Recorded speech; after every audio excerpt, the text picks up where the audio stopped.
Biraz önce tekrar teyit edilmişti ama ben Eyüp Bey'e bir daha teşekkür etmek istiyorum.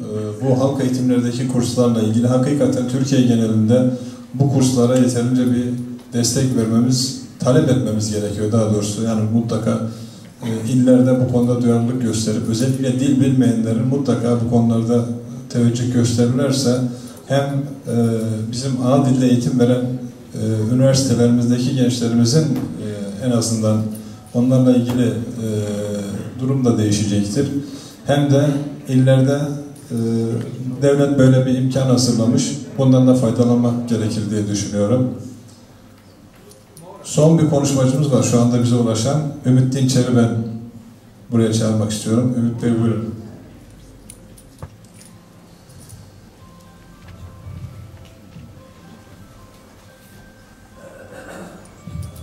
Bize ulaşan başka bir konuşma talebi yok.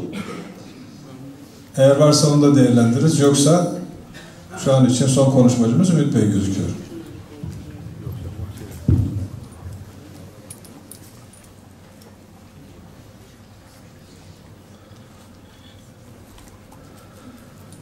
Tina versucht die Sprache, die Roche Fazetkeri, Noba, Mzakwasim Zuzra, Fazreb Darab Sakja, Murab Sarija, Salam Brapa Feski, Fazrab Da. Sapmi Opum Yojitin Zrim Tinshir, Noba Guru, Nakot Kohazet Kem Pabri, Tam Tranta Psychef Harp Sapa, Ulijinus, Sivurhoch. Ben Ümit Dinçer ismim. İstanbul Bağlar Başarı Derneği Yönetim Kurulu Başkanıyım. Epeydir konuşmaları takip etmeye çalışıyorum ama ben Nesrin ablanın bıraktığı yerden biraz devam etmek isterim. Konuşmalar genel itibariyle çok umut vaat etmekten biraz özellikle kaçınarak mı yapıldı bilmiyorum ama çok karamsar bir tablo çizildiği kanaatindeyim. Örgütlülük anlamında baktığımız zaman esasen Türkiye'deki iyi örgütlü toplumlardan birisi olduğumuzu söylemek aslında hiç yanlış bir şey değil. Yani o konuda emin olabilirsiniz. Birazcık etrafa bakmak lazım.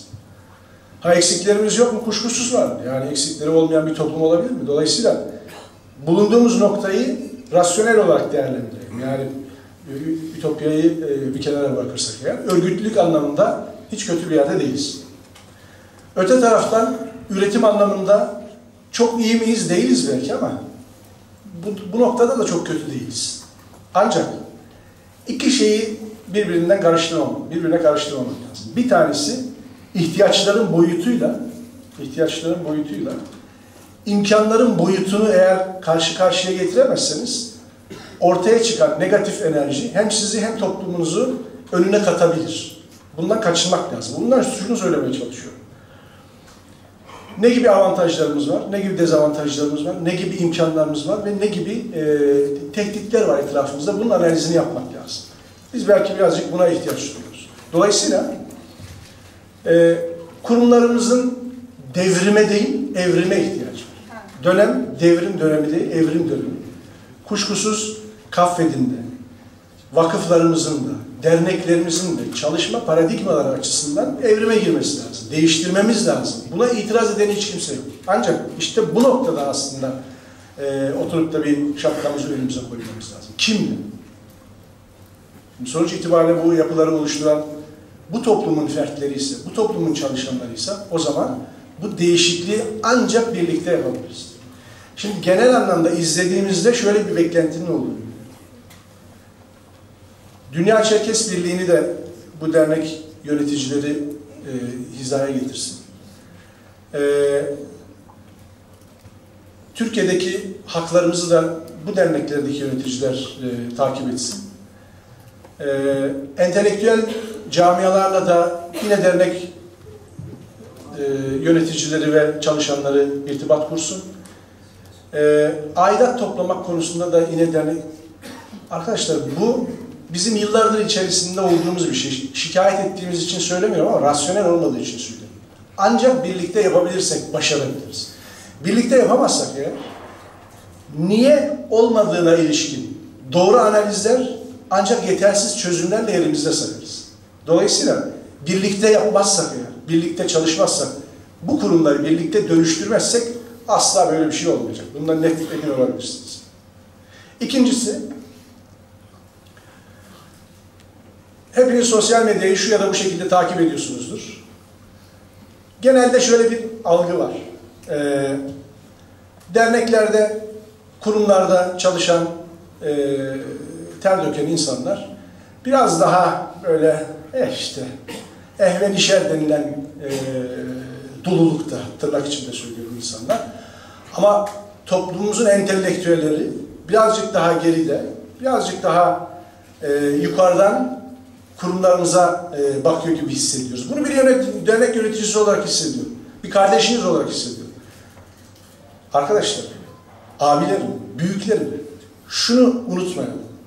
Eğer entelektüelleriyle birlikte hareket etmeyen bir toplum varsa doğru istikamete gitmiyor demektir. O entelektüeller de bizi uzaktan hizaya getirmeye, uzaktan sadece görmeye, eleştirmeye çalışmasınlar. Gelin hep beraber yapalım. Hiçbirimiz eleştirilmekten, hiçbirimiz çözüm önerilerini dinlemekten gocunmuyoruz. Böyle bir durum, böyle bir anlayış söz konusu değil. Ancak herkes elini birlikte taşın altına koyarsa güçlü olabiliriz.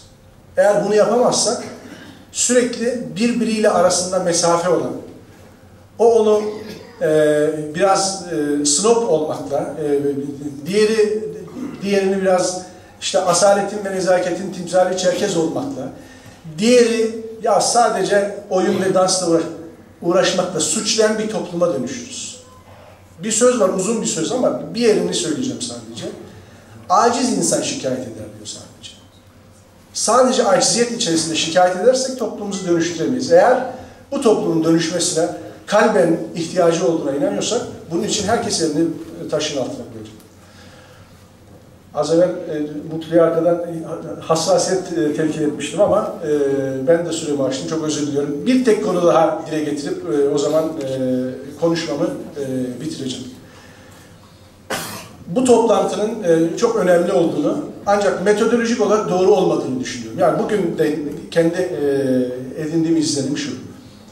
Evet, serbest kürsülere ihtiyacımız var belki ama istişare edeceksek eğer, neyi istişare edeceğimizi önceden deklare edelim.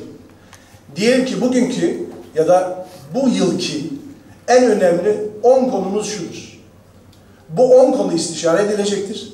Bu konuyla ilgili konuşacak kişiler önceden hazırlıklarını yapmış olarak analizlerini, çözüm önerilerini, nereye varmak istediklerine dair hazırlıklarını yapmış olarak buraya gelirlerse yani o zaman bunun adı istişare olur. Şu anda yaptığımız da bir istişarenin sonucu itibariyle ama arzu edilen, sonuca matuf olan istişare şekli bu değildir. Dolayısıyla bir sonraki dönemde inşallah böyle bir hazırlık yapmış olmayı ben temenni ediyorum.